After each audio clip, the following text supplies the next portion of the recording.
আস্তে আস্তে টান দেন।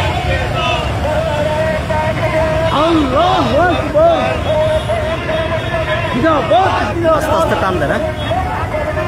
হ্যাঁ দর্শক, আমরা আপনাদেরকে দেখানোর চেষ্টা করছি 5 দফা দাবি নিয়ে নির্বাচন কমিশন ভবন অভিমুখী যাত্রা শুরু করেছেন ইসলামিক 8টি রাজনৈতিক দল। আমরা আপনাদেরকে দেখানোর চেষ্টা করছি এখান থেকে এই বিক্ষোভকারী অর্থাৎ ইসলামিক রাজনৈতিক 8টি দলের নেতাকর্মীরা তারা যেমনটি বলছেন 5 দফা দাবিতে তারা নির্বাচন প্রধান কমিশন বরাবর স্মারকলিপি দিবেন এবং সেখানে তারা যে দাবিটি জানিয়েছেন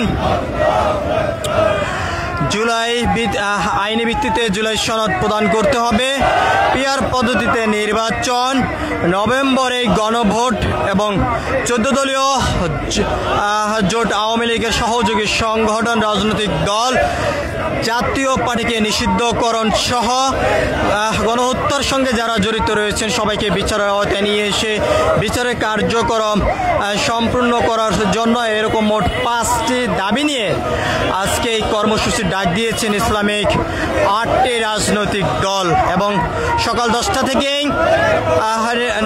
আগারগাঁও মেট্রো স্টেশনের সামনে এসে অবস্থান করতে শুরু করেছেন ইসলামিক রাজনৈতিক দলের নেতাকর্মীরা। তারপর থেকে বিভিন্নভাবে তারা বক্তব্য দিয়ে যাচ্ছেন এবং তাদের যে দাবি সেই দাবিটি কিন্তু তারা করে যাচ্ছেন। তার পাশাপাশি তারা বিভিন্নভাবে বক্তব্য দিয়ে যাচ্ছেন, অন্তর্বর্তীকালীন সরকারের কাছে আহ্বান করছেন তারা যে জুলাই সনদ আইনি ভিত্তিতে প্রদান করা সহ তারা মোট 5টি দাবি নিয়ে আজকে স্মারকলিপি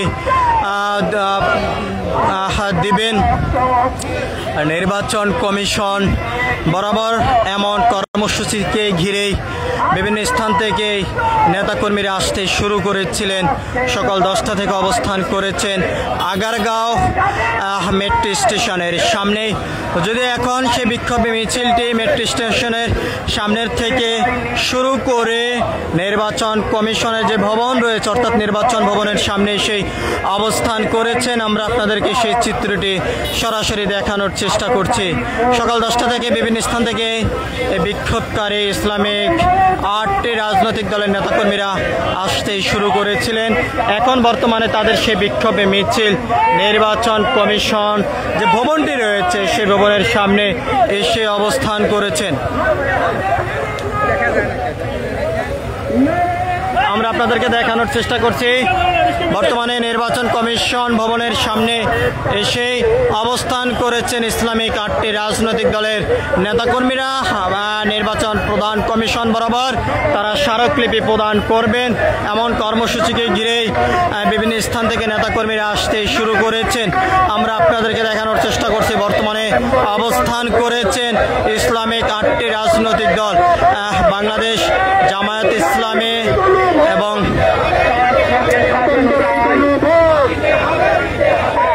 হেফাজত সহ ইসলামী আন্দোলন মোট 8টি রাজনৈতিক দল এই বিক্ষোভ কর্মসূচিতে অংশগ্রহণ করেছেন। আমরা আপনাদেরকে দেখানোর চেষ্টা করছি নির্বাচন ভবনের সামনে থেকে সরাসরি যুক্ত হয়ে।